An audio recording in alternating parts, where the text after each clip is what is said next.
2026 നിയമസഭാ തെരഞ്ഞെടുപ്പിലേക്ക് ഇടതുമുന്നണി അതിന്റെ സ്ഥാനാർത്ഥി ലിസ്റ്റ് പ്രഖ്യാപിച്ചത് ഞെട്ടിച്ചുകൊണ്ടാണ്. CPM അതിന്റെ ഏതാണ്ട് 90ഓളം സ്ഥാനാർത്ഥികളെയും CPI 25 സ്ഥാനാർത്ഥികളെയും ഒന്നിച്ച് പ്രഖ്യാപിച്ചു. അത് തെരഞ്ഞെടുപ്പ് കമ്മീഷൻ തെരഞ്ഞെടുപ്പ് വിജ്ഞാപനം പറഞ്ഞ് മിനിറ്റുകൾക്കകം എന്ന് തന്നെ പറയാം.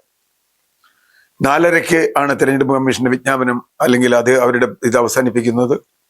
April 9 കേരളത്തിൽ തെരഞ്ഞെടുപ്പാണെന്ന് പറഞ്ഞു. ആ നിമിഷം തന്നെ ലിസ്റ്റ് തയ്യാറായിരുന്നു. പാർട്ടി സംസ്ഥാന സെക്രട്ടറി MV ഗോവിന്ദൻ ആ ലിസ്റ്റ് പത്രക്കാർക്ക് കൈമാറി. ബിനോയ് വിശ്വം CPI ലിസ്റ്റ് കൈമാറി. എല്ലാം ശുഭം സുന്ദരം. CPM-ന് അങ്ങനെ ചെയ്യാൻ സാധ്യതയുണ്ട്. CPI-ക്കും പ്രത്യേകിച്ച് CPM-ന്, അവരാണല്ലോ കൂടുതൽ സ്ഥാനാർത്ഥികൾ. അതിനവർക്ക് 2-3 അഡ്വാൻറ്റേജ് ഉണ്ട്. ഒന്നെന്ന് പറഞ്ഞാൽ സ്വാഭാവികമായും അവരുടെ പാർട്ടിയുടെ സംഘടനാ രീതി അതാണ്. താഴെ തട്ടിൽ നിന്ന് ആലോചിച്ചു വന്നു, ഒരു സ്ഥാനാർത്ഥിയെ കണ്ടെത്തി, അത് അവസാന സംസ്ഥാന കമ്മിറ്റി അത് പരിശോധിച്ച്, സംസ്ഥാന സെക്രട്ടേറിയറ്റും ഒക്കെ പരിശോധിച്ച് സ്ഥാനാർത്ഥികളുടെ ലിസ്റ്റ് ഉണ്ടാക്കി വെച്ചിരുന്നു. ഏത് നിമിഷവും തെരഞ്ഞെടുപ്പ് വരാം എന്നറിയാം. അങ്ങനെ അത് പ്രഖ്യാപിച്ചു. അതുകൊണ്ട് അവർക്ക് സംഘടനാപരമായ രീതിയുണ്ട്. അവരുടെ ഒരു കേന്ദ്രീകൃത സംഘടനാ സംവിധാനം, ജനാധിപത്യ കേന്ദ്രീകരണം ഒക്കെ ഉണ്ട്. രണ്ടാമത്തെ കാര്യം, അവർക്കുള്ള ഒരു അഡ്വാൻറ്റേജ് ഇത്തവണ 51 പേർ CPM-ന്റെ നിലവിലുള്ള MLA-മാരാണ്. നിലവിലുള്ള MLA-മാർ 2 ടൈം കഴിഞ്ഞവരെ ആരെയും മത്സരിപ്പിക്കില്ല എന്നൊക്കെ ആണ് മുൻപുണ്ടായിരുന്ന നിലപാട്. അങ്ങനെയാണ് ഒരുപാട് പ്രമുഖരെ കഴിഞ്ഞ തെരഞ്ഞെടുപ്പ് കാലത്ത് ഒഴിവാക്കിയത്. 2021 ഒഴിവാക്കിയത്. അത് തോമസ് ഐസക്കിനെയും AK ബാലനെയും പോലെയുള്ള ശൈലജ, അതുപോലെ ശ്രീമതി ടീച്ചറെയൊക്കെ പോലെയുള്ള ആളുകളെ അവരൊക്കെ ഒഴിവാക്കി. പക്ഷെ ഇത്തവണ ആ നിബന്ധനകളൊക്കെ മാറ്റി ഒരാൾക്കോ 2 ആൾക്കോ മാത്രം ആ നിബന്ധന വന്നു. ആ വന്ന ആൾ ഷംസീറാണ്. ആ നിബന്ധന ഒഴിവാക്കി ശൈലജ ടീച്ചർക്ക് അടക്കം എല്ലാവർക്കും, ജില്ലാ സെക്രട്ടറി ആയിരുന്ന V ജോയ്, തിരുവനന്തപുരം ജില്ലാ സെക്രട്ടറി V ജോയ്ക്ക് അടക്കം അത് കൊടുത്തു. അപ്പോ നിലവിലുള്ള MLA-മാർ മത്സരിച്ചാൽ ആന്റി ഇൻകംബൻസി കുറയും എന്നൊക്കെയുള്ള എന്തോ തിയറി ഉണ്ട്. അതെന്തോ ആവട്ടെ, ആരെ വേണമെങ്കിലും തീരുമാനിക്കാനുള്ള അവകാശം CPM-നുണ്ട്. അവരുടെ നയം അവർ പ്രഖ്യാപിച്ചതാണ്, അവർ തന്നെ മാറ്റുകയാണ്. പക്ഷെ CPI കാര്യമായി അങ്ങനെ പോയില്ല. നിലവിലുള്ള 4 മന്ത്രിമാരെയും മത്സരിപ്പിച്ചു. പക്ഷെ 2 ടൈം കഴിഞ്ഞവരെ അവർ മാറ്റി, പലരെയും മാറ്റി. ഇത് വന്നതോടുകൂടി വലിയ തോതിലുള്ള ചോദ്യങ്ങൾ ഉയർന്നു. കണ്ടോ, ഞങ്ങളുടെ സ്ഥാനാർത്ഥി ലിസ്റ്റ് വന്നു, കോൺഗ്രസിന്റെ സ്ഥാനാർത്ഥി ലിസ്റ്റ് എവിടെ? പ്രതിപക്ഷ നേതാവ് പറഞ്ഞ് 24 മണിക്കൂറിനകത്ത് പ്രഖ്യാപിക്കുമെന്ന്. ആകെ അലമ്പാണ് കോൺഗ്രസിന്റെ സ്ഥാനാർത്ഥി ലിസ്റ്റ്. അതുകൊണ്ട് ഇതാ ഒരടി മുൻപിൽ പോയിരിക്കുന്നു. സ്ഥാനാർത്ഥി ലിസ്റ്റ് പ്രഖ്യാപിക്കുന്നു. അതോടുകൂടി തന്നെ മണ്ഡലങ്ങളിൽ വലിയ തോതിലുള്ള റോഡ് ഷോകൾ നടക്കുന്നു, പ്രകടനം, പരിപാടിയൊക്കെ നടക്കുന്നു. 1-ാം ദിവസം, തെരഞ്ഞെടുപ്പ് പ്രഖ്യാപിച്ച ദിവസം 15-ാം തീയതി വൈകിട്ട് LDF-ന് ഒരു മേൽക്കൈ വന്നു എന്ന രൂപത്തിലുള്ള വലിയ പ്രചരണം വരികയാണ്. പക്ഷേ പിന്നെ പിറ്റേന്ന് നാം കാണുന്നത് വളരെ തലതിരിഞ്ഞ ഒന്നാണ്. അമ്പലപ്പുഴയിൽ സഖാവ് സുധാകരൻ തന്റെ റബൽ സ്ഥാനാർത്ഥിത്വം പ്രഖ്യാപിച്ചു. അപ്പോൾ പോലും അദ്ദേഹം കുറച്ച് മൈൽഡായിരുന്നു. പിണറായി 3 വരണം, പക്ഷെ ഇവിടുത്തെ ആലപ്പുഴയിലെ പാർട്ടി നേതാക്കൾ ശരിയല്ല എന്നായിരുന്നു. MV ഗോവിന്ദനെയും അദ്ദേഹം ആക്രമിച്ചു. പക്ഷെ പിണറായി വിജയൻ ഓക്കെ എന്നുള്ള നിലപാടെടുത്തിരുന്നു. പക്ഷെ പിന്നെ നാം കാണുന്നത് CPM-ന്റെ ഉരുക്കു കോട്ട എന്ന് പറയുന്ന, CPM-ന്റെ ഇന്ത്യയിലെ തന്നെ ഏറ്റവും ശക്തി കേന്ദ്രമാണ് കണ്ണൂർ ജില്ല. കണ്ണൂർ ജില്ലയിൽ 1-2 സീറ്റാണ്, അല്ലെങ്കിൽ 2-3 സീറ്റുകളാണ് പരമാവധി UDF-ന് പ്രതീക്ഷിക്കാവുന്നത്. ഇരിക്കൂരും പേരാവൂരും, വേണമെങ്കിൽ കണ്ണൂര്, ചിലപ്പോൾ അഴീക്കോട്, വല്ലപ്പോഴും കൂത്തുപറമ്പ്, ഇങ്ങനെയൊക്കെയാണ്. പക്ഷെ ആ ശക്തി കേന്ദ്രത്തിൽ നിന്ന് അതിശക്തമായ ഒരു ഉരുൾപൊട്ടലാണ് പിന്നെ നാം കാണുന്നത്. ഇതിനു മുമ്പ് തന്നെ തളിപ്പറമ്പ് മണ്ഡലത്തിൽ വലിയ തോതിൽ അവിടെ രക്തസാക്ഷി ഫണ്ടും പാർട്ടി ബിൽഡിംഗ് ഫണ്ടും ഒക്കെ വെട്ടിച്ചു എന്ന ആരോപണം ഉന്നയിച്ചുകൊണ്ട് പാർട്ടിക്ക് പുറത്തു പോന്ന 19 കൊല്ലത്തെ കമ്മ്യൂണിസ്റ്റ് പാരമ്പര്യമുള്ള V കുഞ്ഞികൃഷ്ണൻ, അദ്ദേഹം ഞാൻ സ്ഥാനാർത്ഥിയാണ് എന്ന് അന്ന് പ്രഖ്യാപിക്കുകയാണ്. ഞാനൊരു സ്ഥാനാർത്ഥിയാണ്, പിന്തുണ തരുന്നവർക്ക് തരാം, തരാതിരിക്കാം. ഇവിടെ കോൺഗ്രസ് എടുത്തൊരു നയമുണ്ട്. അവർ വളരെ പെട്ടെന്ന് തന്നെ സുധാകരന് കൈ കൊടുക്കാൻ തീരുമാനിച്ചു. സുധാകരന് കൈ കൊടുക്കാൻ തീരുമാനിച്ചതോടുകൂടി വലിയൊരു ട്രെൻഡ് ഉണ്ടായി. ആ ട്രെൻഡ് എന്ന് പറഞ്ഞാൽ, കുഞ്ഞികൃഷ്ണന് തനിക്ക് പിന്തുണ കിട്ടും. അദ്ദേഹം കാട്ടിയ ഉപമ അതാണ്. പലർക്കും കൊടുത്തിട്ടുണ്ടല്ലോ UDF, അതുകൊണ്ട് കിട്ടിയേക്കാം എന്നൊരു ധാരണ ഉണ്ടായിരുന്നു. പക്ഷെ അതിനേക്കാളൊക്കെ വലിയ ബോംബ് പിന്നെയും കരുതിയിരുന്നു കണ്ണൂർ ജില്ലാ സെക്രട്ടേറിയറ്റ് മെമ്പർ TK ഗോവിന്ദൻ. ഏതാണ്ട് MV ഗോവിന്ദനൊപ്പമോ പിണറായി വിജയന് തൊട്ടു താഴെയോ നിൽക്കുന്ന, പിണറായി വിജയൻ ജില്ലാ സെക്രട്ടറി ആയിരിക്കുമ്പോൾ ഏരിയ സെക്രട്ടറിയും ജില്ലാ കമ്മിറ്റി മെമ്പറും ഒക്കെ ആയിരുന്ന, ഇപ്പോൾ ജില്ലാ സെക്രട്ടേറിയറ്റ് മെമ്പറായ ഹാൻവീവ് കോർപ്പറേഷന്റെ ചെയർമാൻ എന്ന പദവി അലങ്കരിക്കുന്ന TK ഗോവിന്ദൻ പത്രസമ്മേളനം നടത്തുന്നു. അതിനു മുമ്പ് തന്നെ ചെറിയ ചെറിയ വാർത്തകൾ വരുന്നു. ആരും അറിഞ്ഞിട്ടില്ല. അതിനു മുമ്പ് TK ഗോവിന്ദന്റെ കലാപത്തെ വിഷയം ആരും അറിഞ്ഞിട്ടില്ല. TK ഗോവിന്ദൻ പുറത്തേക്ക് വരുന്നു. അദ്ദേഹം വന്നിട്ട് പ്രഖ്യാപിക്കുന്നു പാർട്ടിയുടെ നിലപാടുകളെ, അതിന്റെ സംഘടനാ രീതിയെ, പ്രത്യേകിച്ചും തളിപ്പറമ്പിലെ സ്ഥാനാർത്ഥി MV ഗോവിന്ദന്റെ പാർട്ടി സെക്രട്ടറിയുടെ ഭാര്യയാണ്. പാർട്ടി സെക്രട്ടറി സ്വന്തം ഭാര്യയെ കൊണ്ടുവരാൻ വേണ്ടി ഒരുപാട് നാറിയ കളികൾ കളിച്ചു. ഇത് നമ്മൾ മുമ്പ് ഇതേ ചാനലിൽ തന്നെ പറഞ്ഞിട്ടുള്ളതാണ്. MV ഗോവിന്ദൻ പറഞ്ഞു കണ്ണൂർ തളിപ്പറമ്പ് സീറ്റ് സ്ത്രീകൾക്കായി നീക്കി വയ്ക്കുന്നു എന്നാണ് ആദ്യം. അപ്പൊ സ്ത്രീകൾ എന്ന് പറഞ്ഞാൽ അവിടെ ഒരുപാട് പേരുണ്ട്. അന്ന് തന്നെ നമ്മൾ ചോദിച്ചതാണ്, സുകന്യെ പോലെയുള്ള ആളുകളുണ്ട്. ശൈലജ ടീച്ചറെ എന്തിനാണ് ഈ മട്ടന്നൂർ എന്ന ഉറച്ച സീറ്റിൽ നിന്ന് പേരാവൂർ എന്ന് പറയുന്ന തോൽക്കാൻ സാധ്യതയുള്ള ഒരു സീറ്റിലേക്ക് മാറ്റിയത് എന്ന ചോദ്യമുണ്ട്. ഇവർക്ക് ആർക്കെങ്കിലും മത്സരിക്കായിരുന്നു? അതൊന്നും കൊടുക്കാതെ എന്തുകൊണ്ടാണ് PK ശ്യാമളയ്ക്ക് അവിടെ കൊടുത്തത്? PK ശ്യാമളയുടെ യോഗ്യതയോ അയോഗ്യതയോ ഒന്നും നമ്മുടെ വിഷയമല്ല. പക്ഷെ പാർട്ടിക്കകത്ത് നിന്ന് 60 വർഷത്തിലേറെ പാർട്ടിയിൽ നിന്ന് പ്രവർത്തിച്ച് കണ്ണൂർ പാർട്ടിയുടെ കോട്ട കാത്ത ഒരാളാണ്. ഇപ്പോൾ ഉള്ളവരൊക്കെ അദ്ദേഹത്തിന് ജൂനിയറാണ്. രാകേഷ് അടക്കമുള്ളവരൊക്കെ അദ്ദേഹത്തിന് ജൂനിയറാണ്. അവര് കോട്ട കാത്ത ഗോവിന്ദൻ വന്ന് പറഞ്ഞ 2 മണിക്കൂറോളം നീണ്ട അദ്ദേഹത്തിന്റെ പത്രസമ്മേളനം അക്ഷരാർത്ഥത്തിൽ CPM-നെ ഞെട്ടിച്ചു കളഞ്ഞു.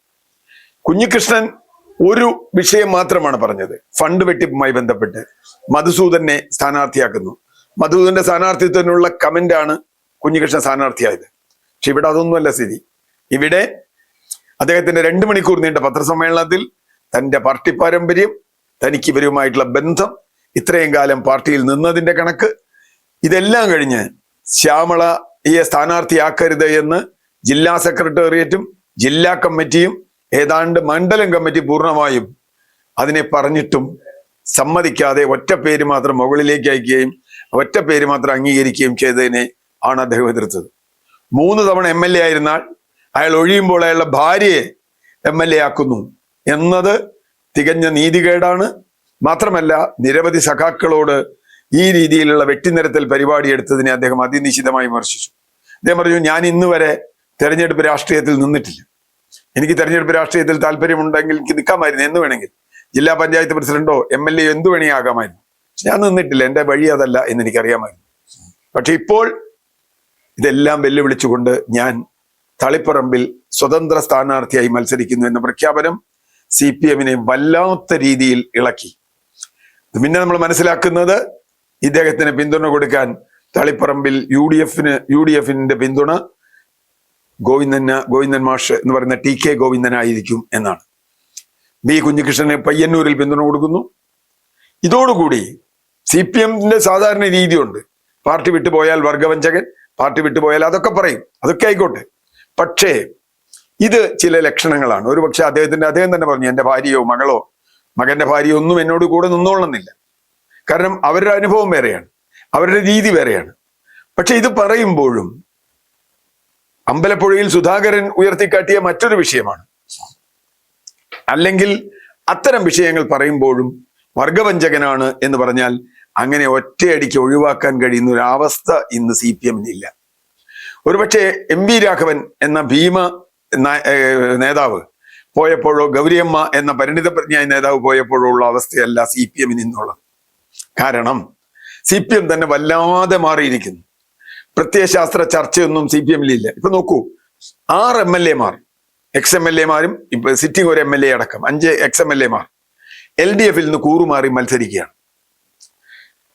അമ്പലപ്പുഴയിൽ സുധാകരൻ മാത്രമല്ല, മൂന്നാറിൽ ദേവികുളത്ത് S രാജേന്ദ്രൻ എന്ന CPM മുൻ MLA, ഐഷ പോറ്റി എന്ന കൊട്ടാരക്കരയിലെ പഴയ MLA, വൈക്കത്തെ അജിത് എന്ന CPI MLA, പാലക്കാട് ഒറ്റപ്പാലത്ത് PK ശശി എന്ന ex-MLA, ഇപ്പോൾ ഏറ്റവും ഒടുവിൽ നാട്ടികയിൽ മുകുന്ദൻ എന്ന MLA, സിറ്റിംഗ് MLA.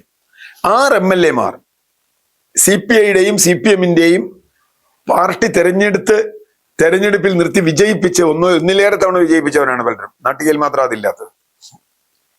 ഇതിൽ ഏറ്റവും അത്ഭുതകരമായ കാര്യം, ഐഷ പോറ്റി കോൺഗ്രസുമായി ചേർന്നു, സ്വാഭാവികമായും അതിന്റെ പ്രശ്നമുണ്ടാവാം.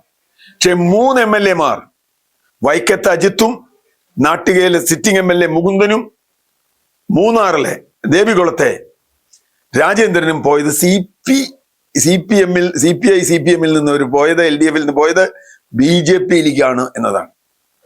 ഈ 3 സംവരണ മണ്ഡലമാണ് എന്ന് കൂടി ഓർക്കുക. 3 സംവരണ മണ്ഡലത്തിലെ LDF MLA മാരാണ് BJPയിലേക്ക് ഒരു മടിയുമില്ലാതെ പോയത്. ഇവിടെ ഒരു പ്രശ്നമുണ്ട്. എവിടെ പ്രശ്നം എന്താ? പ്രധാന പ്രശ്നം എന്താ? അധികാരമോഹം എന്നൊന്നും പറഞ്ഞ് ഇതിനെ നിർത്താൻ പറ്റില്ല.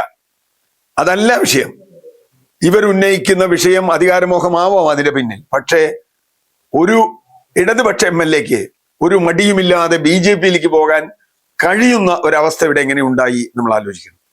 അത് പ്രത്യയശാസ്ത്രപരമായ CPMന്റെ വലിയ തകർച്ചയാണ് കാണിക്കുന്നത്. CPIയുടെ മുമ്പ് നേതാക്കൾക്കൊന്നും അത്ര വലിയ സ്ഥാനത്തിന് ഭ്രമമുണ്ടായിരുന്നില്ല. പലരും സ്വയം ഒഴിഞ്ഞു നിന്നവരാണ്. പക്ഷെ ഇന്ന് അങ്ങനെയല്ല. ഇന്ന് പഞ്ചായത്ത് മുതൽ പാർലമെന്റ് വരെ എവിടെയെങ്കിലും ഒരു സ്ഥാനം പിടിക്കുക എന്നത് ഈ പാർട്ടിയുടെ പ്രധാന ലക്ഷ്യം.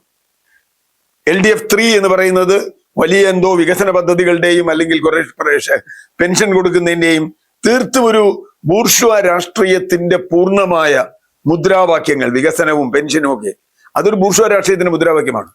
ഈ പാർട്ടി ജനകീയ ജനാധിപത്യ വിപ്ലവം നടത്താൻ വേണ്ടി വന്ന പാർട്ടിയാണെന്നും അതിനുള്ളേക്കുള്ള മാർഗമാണ് പാർലമെന്ററി ജനാധിപത്യമെന്നും പഠിപ്പിച്ച ഞങ്ങളൊക്കെ അങ്ങനെ പറഞ്ഞ് പ്രസംഗിച്ച് പഠിപ്പിച്ച ആളുകളാണ്.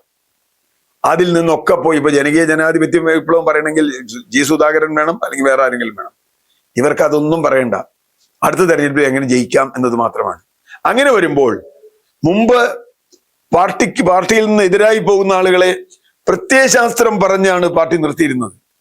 MV രാഘവൻ പോകുമ്പോൾ MV രാഘവനെതിരായി MV രാഘവന്റെ ബദൽ രേഖ പ്രത്യയശാസ്ത്രം മറുത്തുകൊണ്ടുവന്ന് അത് ശരിയല്ല, പാർട്ടിയുടെ ലൈൻ അത് യോജിപ്പല്ല എന്നൊക്കെ പറയുന്ന ഒരു പാർട്ടി സംഘടന ഉണ്ടായിരുന്നു. പാർട്ടിക്ക് ഒരു ആശയരൂപം ഉണ്ടായിരുന്നു. ഗൗരിയമ്മയുടെ കാര്യത്തിലും അതുണ്ടായിരുന്നു. പക്ഷെ ഇന്നിപ്പോഴും അതില്ല. ഇന്നിപ്പോ അങ്ങനെ ഒരു പാർട്ടി സംഘടന, ആഗോള സംഘടനാ രൂപം ഇവർ പറയുന്നത് എന്താ? കേന്ദ്രീകൃത ജനാധിപത്യം. പൊളിഞ്ഞ് പാളീസായില്ലേ കേന്ദ്രീകൃത ജനാധിപത്യം? എത്ര പ്രാവശ്യമായി പൊളിയുന്നു? കാരണം കേന്ദ്രീകൃത ജനാധിപത്യം നിലനിൽക്കണമെങ്കിൽ അത് ലെനിനിസം എന്നാണ് അതിന്റെ അടിസ്ഥാനം. മാർക്സിസം പ്രത്യയശാസ്ത്രമായിരിക്കണം. മാർക്സിസ്റ്റായ ഒരു പാർട്ടിക്ക് ലെനിനിസ്റ്റായി തുടരാൻ കഴിയും, അല്ലെങ്കിൽ അത് ഫാസിസ്റ്റാണ്. നവമുതലാളിത്തത്തിന്റെ വക്താക്കളായ ഒരു പാർട്ടി ലെനിനിസ്റ്റായി കേന്ദ്രീകൃത ജനാധിപത്യത്തിന്റെ സംഘടനാ രൂപം അങ്ങാത്തൊലി എന്നൊക്കെ പറഞ്ഞാൽ ആളുകൾ കേൾക്കില്ല. മോളി എന്ന് പറഞ്ഞാൽ താഴെ കേൾക്കുന്ന ഒരു ഉരുക്ക് പോലെ ഉറച്ചൊരു സംഘടനാ രൂപമല്ല CPM എന്ന് നമുക്ക് എത്ര പ്രാവശ്യം തെളിഞ്ഞിട്ടുണ്ട്. നോക്കൂ, കഴിഞ്ഞ പാർലമെന്റ് തിരഞ്ഞെടുപ്പിൽ പല മണ്ഡലങ്ങളിലും, പ്രത്യേകിച്ചും തെക്കൻ കേരളത്തിൽ, അത് ആലപ്പുഴയായാലും കൊല്ലത്തായാലും ആറ്റിങ്ങലായാലും തിരുവനന്തപുരത്തായാലും ഉറച്ച ഇടതുപക്ഷ വോട്ടുകൾ, അരിവാൾ ചുറ്റിക നക്ഷത്രത്തിൽ മാത്രം എപ്പോഴും ചെയ്യുന്ന വോട്ടുകൾ എത്ര കൃത്യമായി BJPക്ക് മറിഞ്ഞു എന്ന് നമുക്കറിയാം. അതിന്റെ കണക്കൊക്കെ പാർട്ടി തന്നെ പഠിച്ചിട്ടുണ്ട്. ലോക്സഭാ തെരഞ്ഞെടുപ്പിൽ ഈ പറയുന്ന ധർമ്മടത്തും പയ്യന്നൂര്, തളിപ്പറമ്പ്, അതുപോലെ മട്ടന്നൂര് പോലെയുള്ള ശക്തി കേന്ദ്രങ്ങളിൽ പോലും വലിയ തോതിൽ വോട്ട് UDFിലേക്ക് മറിഞ്ഞിട്ടുണ്ട്. അതുകൊണ്ടാണ് ഇന്നലെ TK ഗോവിന്ദൻ പറഞ്ഞ ഒരു കാര്യമുണ്ട്. തളിപ്പറമ്പ് മണ്ഡലത്തിൽ ലോക്സഭാ തെരഞ്ഞെടുപ്പിൽ ലീഡ് ചെയ്തത് K സുധാകരനാണ് എന്നോർക്കുക. K സുധാകരനാണ്.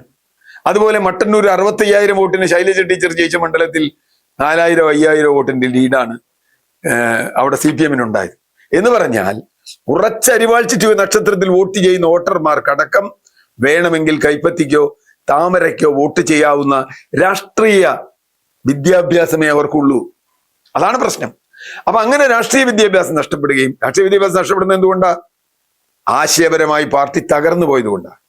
അങ്ങനെ ഒരു പാർട്ടി ലെനിനിസ്റ്റ് എന്ന് മാത്രം പറഞ്ഞാൽ നടക്കില്ല എന്നാണ് സുധാകരൻ മുതൽ TK ഗോവിന്ദൻ വരെയുള്ളവർ പറയുന്നത്. അത് കേൾക്കാൻ പാർട്ടിക്ക് പറ്റുമോ? പറ്റില്ല. കാരണം അവരെ സംബന്ധിച്ചിടത്തോളം ഈ പറഞ്ഞ പിണറായി 03, LDF 03, വികസനം 03 എന്നൊക്കെ പറയുന്ന യാന്ത്രിക മുതലാളിത്ത മുദ്രാവാക്യത്തിലാണ്. അവിടെയാണ് പ്രശ്നം. പിന്നെ പറയുന്നത് ഞങ്ങൾ വീട് കൊടുത്തു, അതൊക്കെ മുതലാളിത്തം ചെയ്യുന്നതാ. അല്ലാതെ ജനങ്ങളെ എംപവർ ചെയ്യുന്ന, ജനങ്ങളെ ആവശ്യത്തിന് എംപവർ ചെയ്യുന്നു. അതും പറഞ്ഞല്ലോ, ഇപ്പൊ പെൻഷൻ കിട്ടിയില്ല എന്ന് പറഞ്ഞ് കോടതി ചെന്നപ്പോ പെൻഷൻ നിങ്ങളുടെ അവകാശമല്ല, ഞങ്ങളുടെ ഔദാര്യമാണ് എന്ന് പറഞ്ഞ സർക്കാരായത്. അതാ അവരുടെ നിലപാട്. പെൻഷൻ അവകാശമല്ല, ഔദാര്യമാണ്. എല്ലാ ബൂർഷ്വാ ഗവൺമെന്റുകളും ചെയ്യും, എല്ലാ കോൺഗ്രസ് ഗവൺമെന്റുകളും ചെയ്യും. അപ്പൊ മുമ്പ് കോൺഗ്രസ്സുകാർക്കാണ് ഈ കുഴപ്പമുണ്ടായിരുന്നെങ്കിൽ, അവർക്ക് ഇപ്പോഴും ഉണ്ട്, അത് കുഴപ്പമുണ്ടായിരുന്നെങ്കിൽ അതേ കുഴപ്പത്തിലേക്ക് ഇപ്പോൾ CPM എത്തിയിരിക്കുന്നു. കാരണം പ്രത്യയശാസ്ത്രപരമായി അവർക്ക് ഒരു അഭിപ്രായ വ്യത്യാസവുമില്ല കോൺഗ്രസുമായിട്ട്. മുതലാളിത്ത വികസനത്തിന്റെ BJP ആയിട്ട് പോലും ഇല്ല. മുതലാളിത്ത വികസനത്തിന്റെ പാത, അതിന്റെ ആഡംബരം, അതിന്റെ സുഖം, അതിന്റെ പാർലമെന്ററി വ്യാമോഹങ്ങൾ എല്ലാം തന്നെ പാർട്ടിയെ, പ്രത്യേകിച്ചും CPM-നെ, CPI-യും ഒരു പരിധിവരെ ഇങ്ങനെ കാർന്നു തിന്നുകൊണ്ടിരിക്കുക. ഇത് തന്നെയല്ലേ ലോകത്തെ എല്ലാ സ്ഥലത്തും കമ്മ്യൂണിസ്റ്റ് പാർട്ടികൾക്ക് സംഭവിച്ചത്. പ്രത്യയശാസ്ത്രപരമായ മാർക്സിസം അല്ലെങ്കിൽ പുതിയ കാലത്തെ മുതലാളിത്തത്തെ നേരിടാനുള്ള അടവും തന്ത്രവും എന്നൊക്കെ പറഞ്ഞു പോയിട്ട് അതിനെ തന്നെ അവർ തന്നെ വിഴുങ്ങിക്കളഞ്ഞ് മാർക്കറ്റിന്റെ അടിമകളായി ഇങ്ങനെ നിൽക്കുന്ന ഇവരെ സംബന്ധിച്ചിടത്തോളം ഇനി ആളുകളെ എന്തു പറഞ്ഞാണ് കൂടെ നിർത്തുക? ഒരു MLA-ക്ക്, ഒരു മുൻ MLA-ക്ക്, അല്ലെങ്കിൽ 2 പ്രാവശ്യം മന്ത്രിയും 5 പ്രാവശ്യം ഇതുമായ MLA-യുമായ ഒരു നേതാവിന് പാർട്ടിയുടെ കണ്ണൂർ ജില്ലാ സെക്രട്ടറി, ഞാൻ കണ്ണൂർ ജില്ലാ സെക്രട്ടേറിയറ്റ് എന്ന് പറയുമ്പോൾ വളരെ ശ്രദ്ധിക്കണം, ഒരുപക്ഷെ ഇന്ത്യയിൽ ഏറ്റവും ശക്തിയുള്ള ജില്ലാ സെക്രട്ടേറിയറ്റ് കണ്ണൂരാണ് CPM-ന്റെ, വേറെ ഒരു ജില്ലയിലും ഇല്ല. കേരളത്തിൽ സംസ്ഥാന കമ്മിറ്റി മെമ്പർമാർ കുറെ പേരുണ്ടാവും, അവരെക്കാളൊക്കെ വിലയാണ് കണ്ണൂർ ജില്ലാ സെക്രട്ടറി. കാരണം ഇപ്പോഴും പാർട്ടിയുടെ ശക്തി ദുർഗം എന്ന് പറയാവുന്ന സ്ഥലങ്ങളാണ് കണ്ണൂരിൽ ഉള്ളത്. അവിടെയാണ് ഈ അടി വീണിട്ടുള്ളത്. ഇത് കേവലം ഒരു അടിയല്ല. ഇതില് ചിലർ ചോദിക്കുന്നുണ്ട്, ആ ഒരാൾ പോയാൽ കുഴപ്പമുണ്ടോ? അതല്ല. കേരളത്തിൽ ഞാൻ നേരത്തെ പറഞ്ഞു, ലോക്സഭാ തെരഞ്ഞെടുപ്പിലും തദ്ദേശ തെരഞ്ഞെടുപ്പിലും വലിയ തോതിലുള്ള അസംതൃപ്തി പാർട്ടി അണികളിൽ തന്നെയുണ്ട്. പലർക്കും ഉണ്ട്. അത് വ്യക്തിപരമായ അസംതൃപ്തിയുണ്ട്, രാഷ്ട്രീയമായ അസംതൃപ്തിയുണ്ട്, പാർട്ടിയുടെ പോക്കിലുള്ള ദേഷ്യമുണ്ട്. അത് ശ്യാമള, PK ശ്യാമളയോടുള്ള ദേഷ്യം മാത്രമല്ല. ഇപ്പോ P ജയരാജനെ പിന്തുണയ്ക്കുന്ന ആളുകൾക്ക് വലിയ അമർഷമുണ്ട്, ഷംസീറിനെ പിന്തുണയ്ക്കുന്ന ആളുകൾക്ക് വലിയ അമർഷമുണ്ട്, ശൈലജ ടീച്ചറെ പിന്തുണയ്ക്കുന്ന ആളുകൾക്ക് വലിയ അമർഷമുണ്ട്. ഇതൊക്കെ കണ്ണൂരാണെന്ന് ആലോചിക്കണം. കണ്ണൂർ പോലും അമർഷമുണ്ട്, ആലപ്പുഴയിലും ആ അമർഷമുണ്ടാവും, പാലക്കാട്ടും ആ അമർഷമുണ്ട്. എന്ന് പറഞ്ഞാൽ ഈ പാർട്ടി ഞങ്ങളുടെ പാർട്ടിയല്ല എന്ന തോന്നലുണ്ട്. അങ്ങനെ വരുമ്പോൾ പിന്നെ ഏത് പാർട്ടി ആയാലും എന്താ എന്ന ചോദ്യമുണ്ട്. ഏത് പാർട്ടി ആയാലും എന്താന്ന് ചോദിച്ചാൽ ഏത് പാർട്ടിക്ക് വോട്ട് ചെയ്യാം, ഏത് പാർട്ടിയും പിന്തുണയ്ക്കാം, എവിടെയും സ്ഥാനാർത്ഥിയാവാം എന്നൊരു തോന്നലുണ്ട്. ചുരുക്കത്തിൽ CPM-ന് ഒരു തെരഞ്ഞെടുപ്പ് ജയിക്കുക തോൽക്കുക എന്നതിനൊക്കപ്പുറത്ത് CPM-ന്റെ രാഷ്ട്രീയവും സംഘടനയും നിലനിർത്താൻ കഴിഞ്ഞില്ല എങ്കിൽ അത് പോകുന്നത് വലിയ പതനത്തിലേക്കായിരിക്കും. ലോകത്ത് ബംഗാളിലടക്കം കമ്മ്യൂണിസ്റ്റ് പാർട്ടികൾ നശിച്ചതിന്റെ വഴി, അതേ വഴിയിൽ CPM പോകുന്നു എന്നാണ് TK ഗോവിന്ദൻ പറഞ്ഞത്. പരിണിതപ്രജ്ഞനായ TK ഗോവിന്ദൻ, അദ്ദേഹം ഈ പാർട്ടിയോടൊപ്പം കഴിഞ്ഞ ദിവസം വരെ നിന്ന ഒരാൾ. അതുകൊണ്ട് ഈ കമ്മ്യൂണിസ്റ്റ് പാർട്ടി നശിക്കണമെന്ന് ഒരിക്കലും ഇല്ലാത്ത ഒരാളാണ് ഞാൻ. കാരണം കേരളത്തിൽ ഇടതുപക്ഷ രാഷ്ട്രീയം ഉണ്ടാകണം എന്ന് വിചാരിക്കുന്ന ആളാണ്. UDF-ഉം LDF-ഉം പോലെ അത് രണ്ടായി നിൽക്കണം, ഇല്ലെങ്കിൽ BJP ഇവിടെ കടന്നു കയറും. അതൊക്കെ ശരിയാണ്. ഇപ്പൊ BJP-യെ പ്രതിരോധിക്കാൻ ചുമതലപ്പെട്ട ആളുകളാണ്. മറ്റൊരൊറ്റ കാര്യം കൂടി, പിണറായി വിജയൻ അക്കാര്യത്തിൽ പരാജയപ്പെട്ടിരിക്കുന്നു എന്നൊരു തോന്നൽ ജനങ്ങൾക്കുണ്ട്. കാരണം നോക്കൂ, ഇവിടെ കേരളത്തിൽ തെരഞ്ഞെടുപ്പ് നടന്നു, മുമ്പ് ലോക്സഭാ തെരഞ്ഞെടുപ്പ് നടന്നു, തൊട്ട് തമിഴ്നാട്ടിൽ CPM സ്ഥാനാർത്ഥികൾ മത്സരിക്കുന്നുണ്ട്, ബംഗാളിൽ മത്സരിക്കുന്നുണ്ട്, രാജസ്ഥാനിൽ ഒരു സീറ്റ് ജയിച്ചത് കൊണ്ടാണ് ഇദ്ദേഹത്തിന് ഇത് കിട്ടിയത്, ദേശീയ പദവി കിട്ടിയത്. പക്ഷേ കേരളത്തിന് പുറത്ത് ഒരു മണ്ഡലത്തിൽ പോലും ഇന്ത്യ മുന്നണിയുടെ സ്ഥാനാർത്ഥിയെ പിന്താങ്ങാൻ പിണറായി വിജയൻ പോയില്ല. അദ്ദേഹം ഇടതില്ലെങ്കിൽ ഇന്ത്യ ഇല്ല എന്നുകൊണ്ട് കേരളത്തിൽ ഇലക്ഷൻ കഴിഞ്ഞപ്പോൾ നേരെ പോയത് ഇന്തോനേഷ്യക്കോ മലേഷ്യക്കോ സുഖവാസത്തിനാണ്. ഇപ്പോഴും അദ്ദേഹം ഭൂമായിരിക്കും. 23-ാം തീയതി തമിഴ്നാട്ടിൽ തെരഞ്ഞെടുപ്പുണ്ട്. തമിഴ്നാട്ടിൽ പാർട്ടി സ്ഥാനാർത്ഥികൾ മത്സരിക്കുന്നുണ്ട്. കേരളത്തിന്റെ അതിർത്തിയിലൊക്കെയാണ് മത്സരിക്കുന്നത്. പിണറായി വിജയൻ അവിടെ പോയി ഞങ്ങളുടെ സ്ഥാനാർത്ഥിക്ക് വോട്ട് ചെയ്യണമെന്ന് പറയുമോ? ഏറ്റവും വലിയ CPM-ന്റെ ഇന്ന് കിട്ടാവുന്ന ഏറ്റവും നല്ല ക്യാമ്പയിനർ പിണറായി വിജയനാണല്ലോ, സിറ്റിംഗ് മുഖ്യമന്ത്രിയാണല്ലോ. എന്തുകൊണ്ട് അദ്ദേഹത്തിന് അവിടെ പോകാൻ പറ്റുന്നില്ല? അദ്ദേഹം എന്തുകൊണ്ട് തമിഴ്നാട്ടിൽ പോയില്ല? കാരണം തമിഴ്നാട്ടിൽ പോയാൽ അവിടെ രാഹുൽ ഗാന്ധിയുടെ പടം വെച്ചാണ്. ഇവിടെ വന്നാൽ രാഹുൽ ഗാന്ധി പപ്പുവാണ്, രാഹുൽ ഗാന്ധിയുടെ DNA പരിശോധിക്കണം എന്നൊക്കെ സ്ഥിരമായി എഴുതുകയാണ്. BJP-യുടെ സെയിം വാക്കുകൾ CPM ഹാൻഡിലുകൾ ഉപയോഗിക്കുന്നു. അത് വലിയ തോതിലുള്ള വോട്ട് ചോർച്ച CPM-ന് ഉണ്ടാക്കും. അത് ഈ തെരഞ്ഞെടുപ്പിനെ മാത്രമല്ല, ഭാവിയിൽ ഇതിനെ മുഴുവൻ ബാധിക്കാൻ പോകുന്ന ഒരു വലിയ വിപത്താണ് സംഭവിക്കാൻ പോകുന്നത്.